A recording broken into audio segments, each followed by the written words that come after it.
प्रश्न है, बंगाल का विभाजन प्रभावी हुआ। सीधा सा प्रश्न है कि बंगाल का विभाजन किस वर्ष यानी कब प्रभावी हुआ। और ऑप्शन जो दिया गया है यहाँ पर 14 अक्टूबर 1905 को, 15 अक्टूबर 1905 को, 16 अक्टूबर 1905 को, उपयुक्त में से एक से अधिक, उपयुक्त में से कोई नहीं। ये जो प्रश्न है, ये प्रश्न बीपीएससी टीआरई 3 का शिक्षक भर्ती के लिए एग्जाम हुआ था, उसी में ये प्रश्न पूछा गया था। इस प्रश्न का सही उत्तर आप जानते हैं तो कमेंट में बताइए। वैसे इस प्रश्न का सही आंसर तो हम लोग देखेंगे ही, उसके साथ में अभी हम लोग देख लेते हैं पहले बंगाल का विभाजन, यानी बंगाल विभाजन से संबंधित जितना भी फैक्ट, इंपॉर्टेंट फैक्ट है जो कि आपके एग्जाम पॉइंट ऑफ व्यू से महत्वपूर्ण हो सकता है, उन सभी चीजों को पहले देख लेते हैं। उसके बाद इस प्रश्न का सही आंसर भी हम लोग समझेंगे। समझ लेते हैं कि बंगाल का विभाजन जो हुआ 1905 ईस्वी में लॉर्ड कर्जन के द्वारा किया गया था। और बंगाल का विभाजन की औपचारिक अगर बात करें, औपचारिक घोषणा, तो ये 1903 ईस्वी में, दिसंबर 1903 ईस्वी में ही औपचारिक विभाजन की घोषणा कर दिया गया था लॉर्ड कर्जन के द्वारा। ये भी प्रश्न आप लोगों को देखने के लिए मिल सकता है कि लॉर्ड कर्जन ने औपचारिक रूप से बंगाल का विभाजन की घोषणा किस वर्ष किया था, तब हम लोग आंसर करेंगे दिसंबर 1903 ईस्वी में। वैसे फाइनली जो बंगाल का विभाजन हुआ था वो 1905 ईस्वी में हुआ था। बंगाल विभाजन की रूपरेखा जनता के सामने प्रस्तुत किया था, ये डेट था 19 जुलाई 1905 ईस्वी में। 1905 यानी 19 जुलाई 1905 ईस्वी में बंगाल विभाजन की रूपरेखा जनता के सामने प्रस्तुत किया गया था लॉर्ड कर्जन के द्वारा। उसके बाद इसकी जो 20 जुलाई 1905 ईस्वी को बंगाल विभाजन की घोषणा किया गया, ये घोषणा किया गया था 20 जुलाई 1905 ईस्वी को।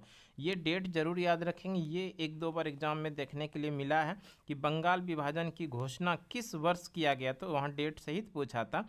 तब हम लोग आंसर करेंगे 20 जुलाई 1905। और ये बंगाल का जो विभाजन की घोषणा बताया उन्होंने, तो उन्होंने बताया कि पूर्वी बंगाल और पश्चिमी बंगाल ये दोनों अलग अलग प्रांत बनेंगे।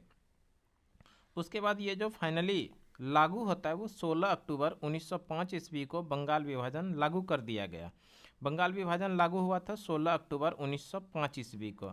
और इसी के विरोध में 16 अक्टूबर 1905 को बंगाल के लोगों ने शोक दिवस मनाया था। और ये शोक दिवस किस तरह से मनाया था तो उसको समझते हैं। 16 अक्टूबर 1905 ईस्वी को रविंद्रनाथ टैगोर के द्वारा बंगाल में राखी यानी रक्षाबंधन दिवस मनाया गया। इसमें हुआ क्या, प्रत्येक बंगाल के लोगों ने सभी बंगाल के लोगों ने प्रत्येक एक दूसरे के कलाई पर राखी बांधकर रक्षाबंधन दिवस मनाया। और इस बंगाल विभाजन को, ये बंगाल का जो विभाजन किया गया था इसका विरोध किया, इस तरह से रक्षाबंधन दिवस के रूप में मनाकर इस बंगाल विभाजन का विरोध किया था। और ये कब किया था तो 16 अक्टूबर 1905 ईस्वी को। इसी दिन से बंगाल विभाजन जो हुआ था वो लागू किया गया था। और इस समय रविंद्रनाथ टैगोर ने एक प्रसिद्ध गीत लिखा था जो है अमार सोनार बांग्ला। और यही अमार सोनार बांग्ला आगे चलकर बांग्लादेश का राष्ट्रगान बना। बांग्लादेश का राष्ट्रगान, ये भी ध्यान रखेंगे, बांग्लादेश का राष्ट्रगान क्या है तो अमार सोनार बांग्ला, जिसको कि बंगाल विभाजन के समय में रविंद्रनाथ टैगोर ने लिखा था। आगे बात कर लें, 1905 ईस्वी के पहले बंगाल में शामिल जो था वो कौन कौन सा जगह, अभी वर्तमान की बात करें तो ये पश्चिम बंगाल तो वर्तमान का ही, इसके साथ साथ में बांग्लादेश शामिल था, बिहार शामिल था, उड़ीसा शामिल था और ये झारखंड शामिल था। ये सभी का पूरा एरिया मिला करके लगभग यहाँ की जनसंख्या 8 करोड़ थी। और ये 8 करोड़ जनसंख्या जो है पूरे भारत का लगभग एक चौथाई जनसंख्या था। पूरे भारत का लगभग 25% जनसंख्या इसी बंगाल में रहता था। अगर बात कर लें इसका जो विभाजन किया गया तो पूर्वी बंगाल में जो आया, तो पूर्वी बंगाल में पूर्वी बंगाल ही था, इसमें असम भी था, ढाका भी था और चटगांव और बंगाल का राजधानी राजशाही खंड ये जो था ये पूर्वी बंगाल में आया, जिसकी राजधानी हुआ करती थी ढाका।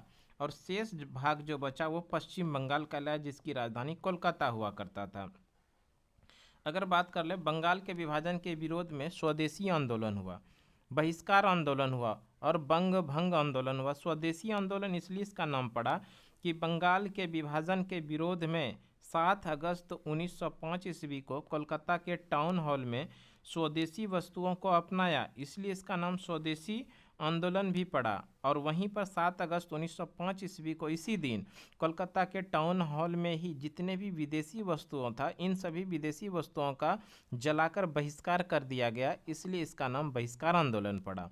और बंग भंग आंदोलन ये जो पड़ा, बंगाल विभाजन के विरोध में आंदोलन किया गया, इसलिए इसका नाम बंग भंग आंदोलन पड़ा। तो इस तरह से ये भी ध्यान रखेंगे, बंगाल विभाजन के विरोध में स्वदेशी आंदोलन, बहिष्कार आंदोलन और बंग भंग आंदोलन ये शुरू किया गया था 7 अगस्त 1905 के को कोलकाता के टाउन हॉल में।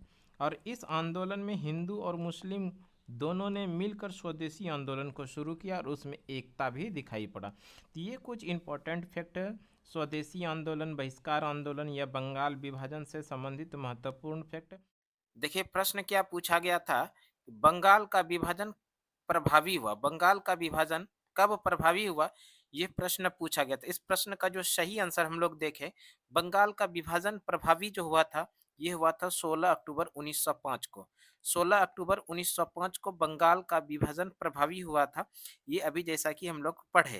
तो इस प्रश्न का जो सही आंसर हो जाएगा, वो हो जाएगा option C is the right answer. और इसी ऑप्शन सी में 16 अक्टूबर 1905 है, तो इस प्रश्न का सही आंसर हो गया option C is the right answer. इस तरह से आप लोगों को बीपीएससी टीआरई 3, टीआरई 2 और टीआरई 1 में जो पूछे गए प्रश्न है, उन सभी प्रश्नों को एक्सप्लेनेशन के माध्यम से हम लोग इस वीडियो के अंदर में इस तरह का वीडियो हम लोग सुमन क्लासेस यूट्यूब चैनल पर लगातार लेकर आते रहेंगे, जिससे कि आपकी तैयारी बीपीएससी टीआरई 4 की तैयारी और भी पहले से बेहतर हो सके और आपका एक रिजल्ट, आपका एक सीट निश्चित रूप से फिक्स हो सके। तो इस तरह का वीडियो आप लोगों को सुमन क्लासेस यूट्यूब चैनल पे रेगुलर मिलते रहेगा। तो आज की वीडियो के लिए इतना ही। अगली वीडियो में फिर से मिलते हैं, तब तक के लिए धन्यवाद। जय हिंद, वंदे मातरम।